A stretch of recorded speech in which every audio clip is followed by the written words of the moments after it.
दोस्तों कैसे हैं आप सभी। आई होप आप सभी मस्त होंगे और देखने आए हैं इस वीडियो को जिसमें हम बताने वाले हैं इंडी स्मार्ट ऐप में यूपीआई आईडी कैसे क्रिएट करें। और इंडी स्मार्ट में आपको यूपीआई आईडी का पूरा सेटअप मतलब स्कैन कैसे करना है, कैसे आपको पे करना है, कैसे आपको उसके जितने भी ऑप्शन दिए हुए इंडी स्मार्ट ऐप में यूपीआई से रिलेटेड वो सारे आपको इस वीडियो में देखने मिलने वाले हैं। तो वीडियो को शुरू से आखिरी तक देखिएगा, वीडियो को लाइक ज़रूर करके जाइए और चैनल को सब्सक्राइब करें अगर नए हैं तो दोस्तों हम यहाँ पे आ गए हैं अपनी स्क्रीन के अंदर में और इंडी स्मार्ट ऐप को हम यहाँ पे ओपन कर देते हैं। ओपन करने के बाद में यहाँ पे आपके सामने स्क्रीन आती है जिसमें आपको पिन डालनी होती है और आपको लॉगिन कर लेना होता है।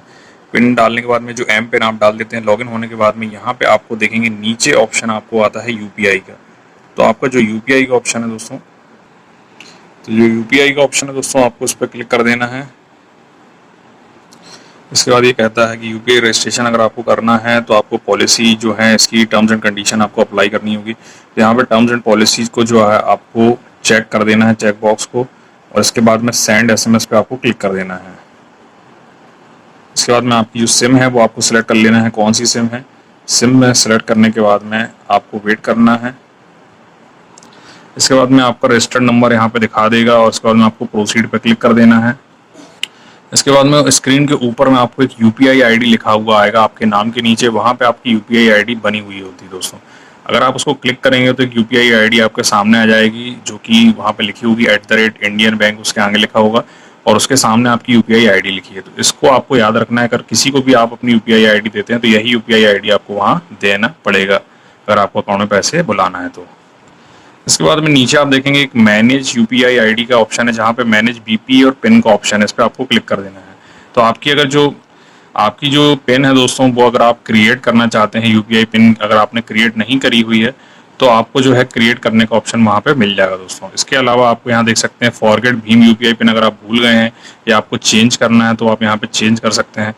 इसके अलावा आप नीचे देखेंगे तो क्रिएट यूपीआई आईडी का ऑप्शन आपको देखने को मिलता है। इस पर आप जैसे ही क्लिक करेंगे तो आपके यहाँ पे ऊपर एक ऑप्शन आपको मिल जाएगा, अपनी यूपीआई आईडी आप कौन सी क्रिएट करना चाहते हैं। तो यहाँ पे आपका बैंक अकाउंट सिलेक्ट है, नीचे आप यूपीआई आईडी पे आपको क्लिक करना है। यहाँ पे आप जो भी यूपीआई आईडी बनाना चाहते हैं वो लिख लीजिए। इसमें आप अपना नाम डाल सकते हैं, कुछ नंबर्स डाल सकते हैं, जैसे कि मान लीजिए आपका नाम है अनिल तो आप अनिल 2312 या अनिल 4556 या अनिल 9825 इस तरह से आप बना सकते हैं। @इंडियन बैंक आगे लिखा रहेगा। तो हम यहाँ पे एक आईडी बना लेते हैं। तो हमने यहाँ पे एक यूपीआई आईडी बनाने के लिए लिख दिया है और यहाँ पे हमारा लिखा हुआ है। इसके बाद में हमको नीचे प्रोसीड पे क्लिक कर देना है दोस्तों। और सेशन एक्सपायर दिख रहा है तो हमको फिर से लॉगिन करना होगा एग्जिट करके। जैसे ही आप क्रिएट बटन पे क्लिक करते हैं आपके सामने नंबर ऑफ बैंक आ जाते हैं, आपको आपका बैंक यहाँ पे सिलेक्ट कर लेना है। जब आप सर्च करेंगे तो यहाँ इंडियन बैंक आएगा, आपको इंडियन बैंक को क्लिक कर लेना है।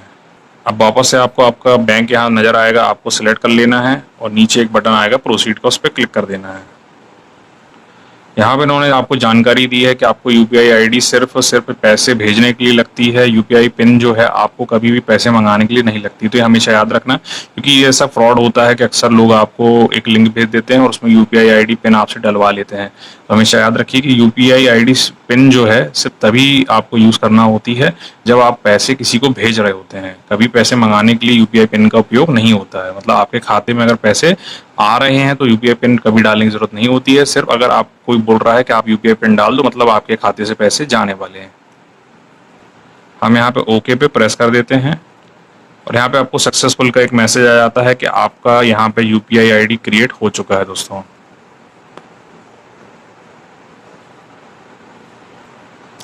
इसके बाद में आपको proceed to create UPI number पे क्लिक कर देना है दोस्तों।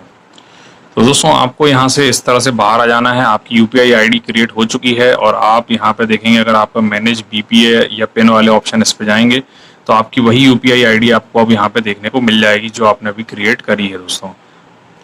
अगर आप उस यूपीआई आईडी का यहाँ पे आप किसी को भी क्यूआर कोड देना चाहते हैं तो यहाँ देखो जो है क्यूआर कोड अपना देना है तो नीचे देखेंगे यहाँ पे माई क्यूआर कोड लिखा रहता है। तो माई क्यूआर कोड पे आपको क्लिक कर देना। अब आप देखेंगे ये जो क्यूआर कोड ऊपर आपको देखने को मिल रहा है ये मेरा क्यूआर कोड है। तो अगर ये क्यूआर कोड मुझे किसी को भेजना है तो यहाँ डाउनलोड का बटन है या फिर शेयर का बटन है। तो शेयर पे अगर आप क्लिक करते हैं तो यहाँ पे आपको ऑप्शन आते हैं किस चीज़ में आप शेयर करना चाहते हैं, यहाँ से आप जाके शेयर कर सकते हैं। नहीं तो यहाँ से डाउनलोड करके भी आप जो है किसी को भेजना चाहें तो भेज सकते हैं। अब क्यूआर कोड स्कैन अगर करना है तो यहाँ पे स्कैनर भी दिया हुआ है क्यूआर कोड का, इस पर आपको क्लिक कर देना है तो आपका कैमरा ओपन हो जाएगा और ओपन होने के बाद में आपका यहाँ पे आपको अलाउ कर देना है और इसके बाद में यहाँ पे आपका QR कोड स्कैन करने के लिए ऑप्शन आ जाएगा। यहाँ से अपलोड भी कर सकते हैं QR कोड को, और करके आप जो है उसको स्कैन कर सकते हैं, उसके बाद में पेमेंट कर सकते हैं। तो ये हो गया दोस्तों हमारा QR कोड, हम स्कैन करना है वो करना है। इसके अलावा ट्रांजैक्शन हिस्ट्री अगर आपको देखना है आपने क्या अभी तक पैसा भेजा UPI ID से, यहाँ ट्रांजैक्शन हिस्ट्री पे आपको क्लिक कर देना है। और फिलहाल अभी हमारा कोई ट्रांजैक्शन नहीं है, जब हो जाएंगे तो यहीं पे आपको लाइन से ट्रांजैक्शन देखने को मिल जाएंगे, रिसेंट देखने को मिल रहे हैं। इसके अलावा आपका मर्चेंट और ट्रांजैक्शन यहाँ पे देखने को मिल रहा है। तो यही सब कुछ दोस्तों आपको UPI के अंदर में देखने को मिल जाता है। इसके अलावा और भी ऑप्शन है, पे टू कॉन्टैक्ट वाला ऑप्शन है, जहाँ से जाके आप अपने मोबाइल नंबर अगर कोई कॉन्टैक्ट है तो उस पर क्लिक करके आप उनके नंबरों पे पैसा भेज सकते हैं। इसी तरह से पे का ऑप्शन है, कलेक्ट का ऑप्शन है। अगर आपको किसी UPI ID से पैसा मंगाना है तो आप कलेक्ट वाले ऑप्शन में जाके उस UPI ID को यहाँ डाल दीजिए और वेरीफाई करके आप उसको रिक्वेस्ट भेज दीजिए कितने पैसे की आप रिक्वेस्ट भेजना चाहते हैं। इसके अलावा आपका मैनेज PP है, वर्चुअल प्राइवेट एड्रेस और पिन। तो आपको अगर पिन वगैरह आपकी चेंज करना है तो यहाँ पे ऑप्शन आ जाता है फॉरगेट भीम UPI पिन या फिर चेंज भीम UPI पिन। तो इसमें से दोनों में से जो भी आपको ऑप्शन सिलेक्ट करना है उसमें सिलेक्ट करके आप जो है अपनी UPI ID चेंज भी कर सकते हैं, और भूल गए हैं तो उसको रीसेट मार सकते हैं। इसके अलावा मैनेज बेनिफिशियरी, अगर आपकी UPI ID में अगर आपके कोई बेनिफिशियरी पहले से बनाए हैं तो उनको मैनेज कर सकते हैं, नए बेनिफिशियरी बनाना है तो भी उनको यहाँ मैनेज कर सकते हैं। तो ये सब आप यहाँ कर सकते हैं। ब्लॉक अनब्लॉक यहाँ कर सकते हैं, किसी को अगर आपने ब्लॉक करना है तो यहाँ से ब्लॉक कर दीजिए, अनब्लॉक करना है तो उसको वापस अनब्लॉक कर लीजिए। इसके अलावा यहाँ पे क्रिएट मैंडेट आप क्रिएट कर सकते हैं, स्कैन मैंडेट आप यहाँ चेक कर सकते हैं, माई मैंडेट चेक कर सकते हैं, रिक्वेस्ट रिसीव अगर आपको कोई रिक्वेस्ट रिसीव हो रही है तो वो आप यहाँ देख सकते हैं, मैंडेट हिस्ट्री यहाँ से देख सकते हैं, पेंडिंग मैंडेट देख सकते हैं। इसके अलावा ग्लोबल कंसेंट यहाँ पे आप जो है इसको ऑन ऑफ कर सकते हैं, और FIR कंसेंट आप देख सकते हैं, ग्लोबल पे यहाँ पे आप देख सकते हैं, क्लिक कर सकते हैं। और ग्लोबली अगर आपको पे करना है UPI से तो वो भी यहाँ पे आजकल ऑप्शन आने लगे हैं दोस्तों, उसको भी आप यहाँ पे ऑन ऑफ कर सकते हैं दोस्तों। तो ये सारा कुछ दोस्तों आपको इंडी स्मार्ट ऐप के अंदर में, इंडियन बैंक ऐप के अंदर में आपको जो है इस तरह से आपका UPI ID को यूज़ करना है, क्रिएट करना है, ये सारा कुछ हम देख चुके हैं। और इसी के बाहर में आपको यहाँ पे QR कोड स्कैन करने का ऑप्शन आ जाता है, यहाँ से भी डायरेक्ट जाके आप QR कोड स्कैन कर सकते हैं। अंदर तक आपको भीम के UPI ऐप के अंदर में क्लिक करने की ज़रूरत नहीं पड़ेगी। तो यही सब कुछ है दोस्तों आपका UPI ID और आपका इंडी स्मार्ट ऐप में UPI ID कैसे बनाना है, कैसे यूज़ करना है, वो आपको समझ में आ गया होगा। इसी तरह की जानकारी वाली वीडियोस के लिए बनी रही टेक विद चैनल में स्टे रहो।